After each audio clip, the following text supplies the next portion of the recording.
Oke, kini sekarang kita tahu dan juga mendiagnosa apa sih sebenarnya pasien jika kita ingin mengetahui dia adalah ada rinitis alergi ataupun tidak dari gejala-gejala tadi, baik itu dari hidung buntu, keluarnya cairan di hidung, atau ingus yang berlebih, atau mata berair, gangguan pada pendengaran, susah bernafas, uh, dan gejala-gejala yang lainnya. Selain itu kita juga bisa mencarinya melalui wawancara. Uh, kita kita tanya kepada pasien tentang bagaimana dia bisa mengalami hal tersebut. Kita teliti lagi tentang dari gejala pasien, um, bisa dari bagaimana dia terakhir makan atau terakhir aktivitas, sehingga kita bisa mengetahui. Sedangkan untuk pemeriksaan selanjutnya kita bisa melakukan pemeriksaan yang namanya adalah skin test. Ya, skin test. Skin test ini ya sedikit berbeda ya dengan skin test yang bisa kita lakukan pada pasien-pasien yang akan diberikan antibiotik. Uh, karena di sini kita butuh tempat yang lebih luas. Biasanya di ini dilakukan pada daerah punggung. Ya, kita minta pasien untuk buka bajunya dan terlihat di bagian punggung, dan kita melakukan berbagai tes pada pasien untuk mengetahui alerginya. Dan setelah itu kita akan memeriksa bagian yang kita berikan alergen tersebut. Kemudian setelah itu kita bisa mengevaluasi dan mengobservasi bagian-bagian yang kita sudah berikan tes alergen, tes alergen karena kucing dan lainnya. Kemudian kita evaluasi bagian yang mengalami kemerahan, ya sebenarnya kita lihat kemerahan ataupun gatal, kita periksa dan kita catat informasi apa saja alergen-alergen yang bisa menyebabkan pasien bereaksi overactive. Nah, ini dalam menjadikan suatu informasi yang berharga dalam rangka intervensi pada klien agar semuanya klien bisa menjauhi atau memanipulasi tempat tinggal atau lingkungannya sehingga jadi tempat yang aman agar tidak terjadi rinitis alergi. Oke, pertanyaan selanjutnya adalah bagaimana semuanya jika hasil dari skin test ini meragukan atau pada kondisi pada pasien-pasien anak kecil atau bayi yang sulit untuk kooperatif. Lalu apa yang dilakukan? Jawabannya adalah satu, yaitu kita menggunakan namanya adalah blood test. Ya, dari namanya teman-teman pasti sudah bisa menebak. Ya, kita menggunakan darah di sini. Ya, kita bisa menggunakan darah untuk mengetes.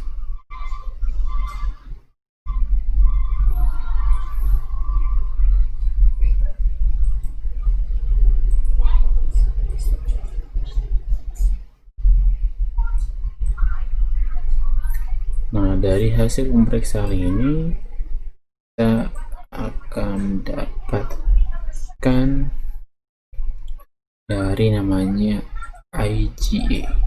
Nah, IgA itu bersifat atau hemoglobin bersifat spesifik, artinya walaupun sama-sama IgA tetapi dia akan lebih spesifik lagi. Contohnya jika dia itu alergi pada bulu ayam, maka protein yang akan bereaksi adalah protein IgE bulu ayam.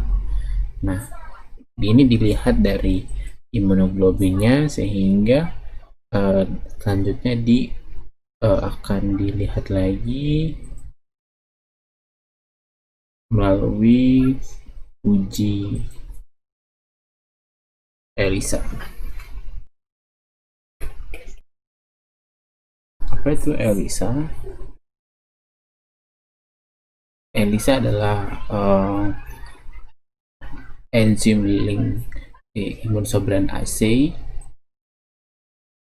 Dari ini kita bisa mengetahui alergi apa atau bahan alergen apa yang dapat membuat reaksi pada imunoglobulin pasien, sehingga kita dapat mengetahui dan memberikan langkah pencegahan yang tepat. Akan tetapi perlu diketahui juga, skin test ataupun blood test itu ada kemungkinan terjadi false positif, yang artinya kemungkinan pasien itu mungkin alergi, tetapi ternyata tidak. Selanjutnya juga bisa saja dia false negatif. False negatif adalah pada pasien tersebutnya itu adalah tidak alergi, ternyata setelah dilakukan tes blood ataupun skin test itu pasien dinyatakan positif. Namun jika kita gabungkan dengan penilaian secara histori, secara wawancara, dan juga dari gejala-gejala klien, nah kita bisa memadukan tersebut dan menghasilkan suatu perkiraan alergen apa yang dapat menyebabkan rinitis pada pasien. Oke, dari selesai dari kita bicarakan tentang diagnosa dan alat untuk pemeriksaannya, kita lanjutkan lagi, yaitu menggunakan dari, yaitu namanya adalah penata laksanaan.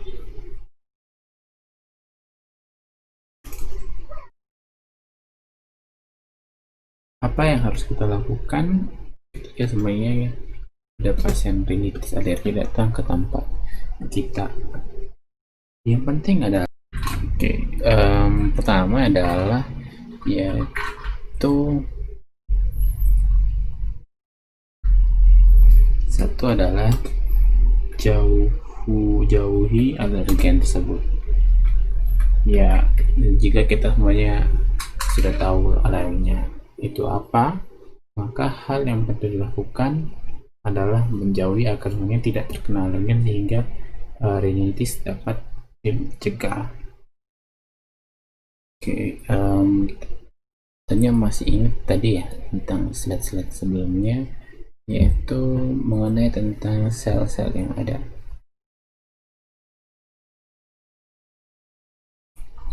Ya, sel-sel tersebut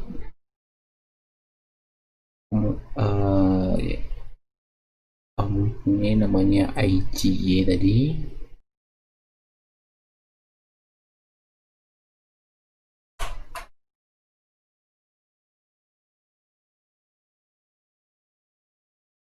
Yang bereaksi pada alergen. Nah, namun ketika semuanya kita bisa menjauhi alergen ini, maka otomatis tidak akan mengalami rinitis. Namun beberapa kasus ada yang tidak tahu alergen itu apa, ataupun dia karena memang benar sayang pada bunga ataupun pada hewan peliharaan, sehingga tidak mungkin, atau mungkin dari debu yang sulit untuk jauh dari debu, maka yang penting dilakukan adalah menurunkan dari level inflamasi. Ya, kita ketahui di bagian untuk penyebaran tersebut ada agen inflamasi, yaitu histamin, bradikinin, dan lain-lain. Nah, inflamasi ini yang menyebabkan terjadinya pembekakan,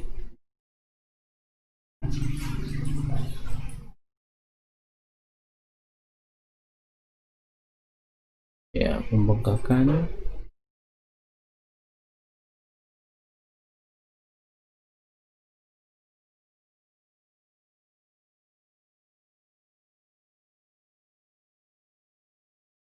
sehingga menyebabkan menjadi pembengkakan. Nah, pembengkakan inilah yang menyebabkan simptom atau gejala pada rinitis, juga yaitu adalah pada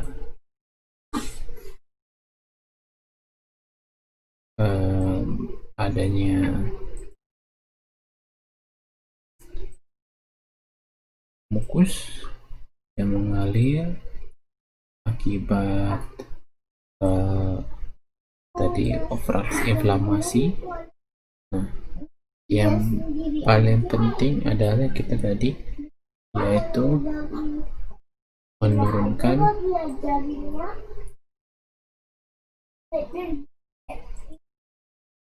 inflamasi.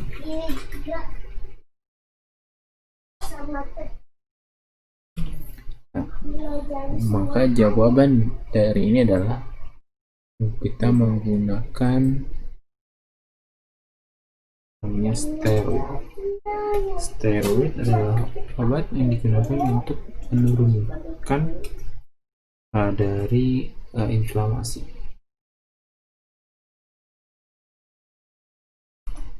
Oke, kita juga tahu bahwa sebenarnya adanya inflamasi tersebut itu tidak lepas dari agen-agen yang penyebar dari inflamasi. Nah, mereka bisa berhubung sama yang lain akibat adanya namanya adalah histamin atau disebut juga H1. Nah, oleh karena itu yang penting yaitu selain kita memberikan ini adalah obat yang bisa digunakan, yaitu misalnya adalah antihistamin.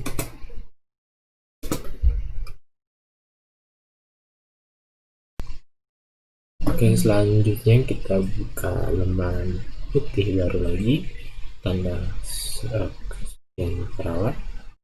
Kita akan bahas tentang masalah keperawatan.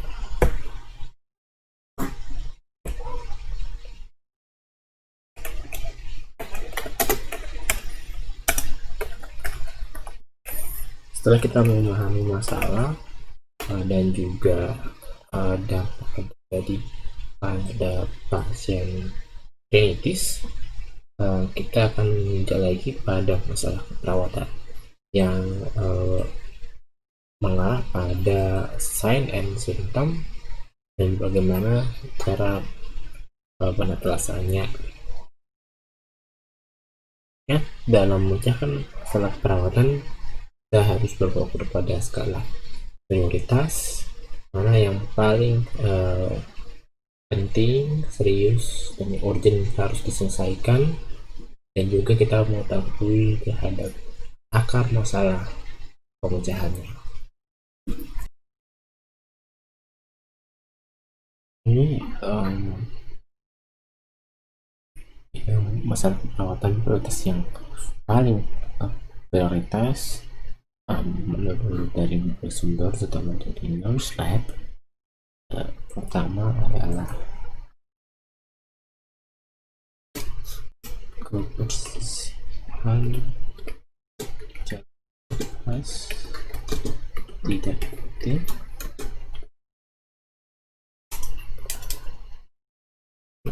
Ini biasanya ditemukan akibat adanya obstruktif nafas,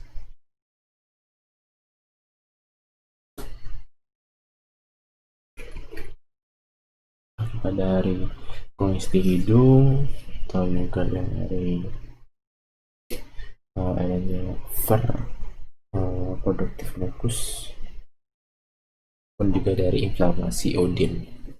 Yang kedua itu adalah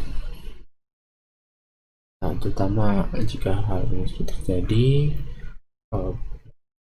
pasti pasien akan mengalami gangguan kesulitan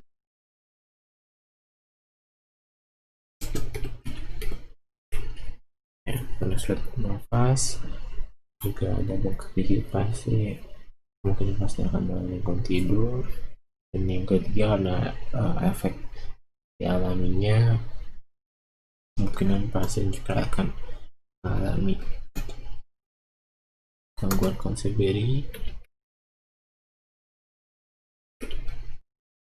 akibat kondisi yang ada.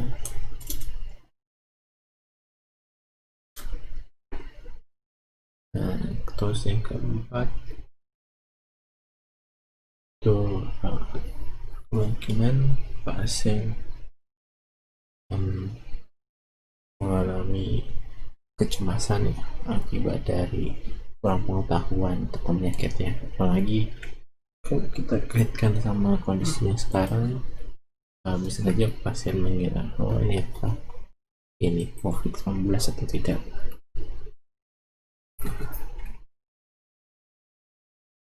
Nah, karena itu dari masalah-masalah yang kita temukan, kita bisa langsung dari harapan yang kita inginkan dan apa rencana kita. Ya, kita mendengar atau melihat dari cara farmakologi medis, nah kita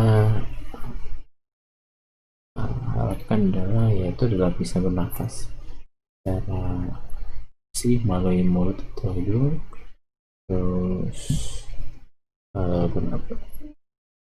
pasien juga bisa tidur dengan nyaman, terus juga bisa mesin bagus.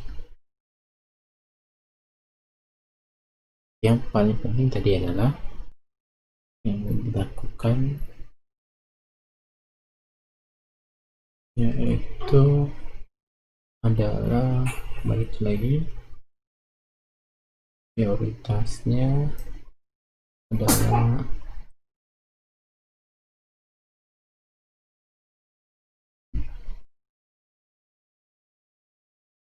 bagaimana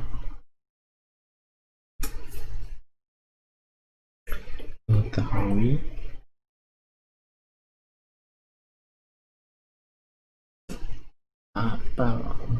mengidentifikasi alergen pasien. Itu adalah hal yang sangat penting untuk kita pencegahannya apa, karena lebih baik menjauh dari hal yang tersebut, kecuali kalau memang hal yang tidak bisa dijauhi ya. Nah, kemudian mungkin juga ya menggunakan medikasi ya. Lalu yang dilakukan adalah lingkungan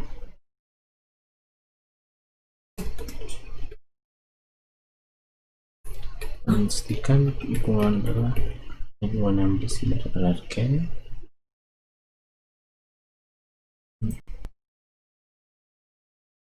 Identifikasi lingkungan.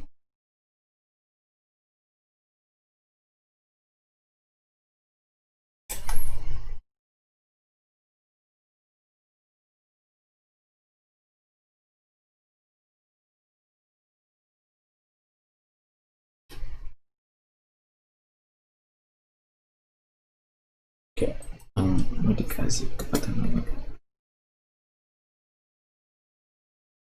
Oke, termasuk apabila pasien mempunyai gejala-gejala yang lebih parah, contohnya kayak nyeri mengarah sinusitis, ya pasien juga harus penting untuk obat nyeri.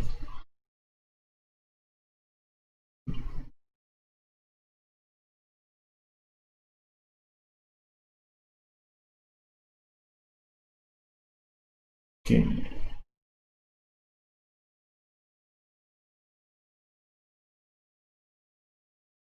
Ya, terima kasih atas makanya hari ini eh, kita akan lanjut lagi tentang glukoma.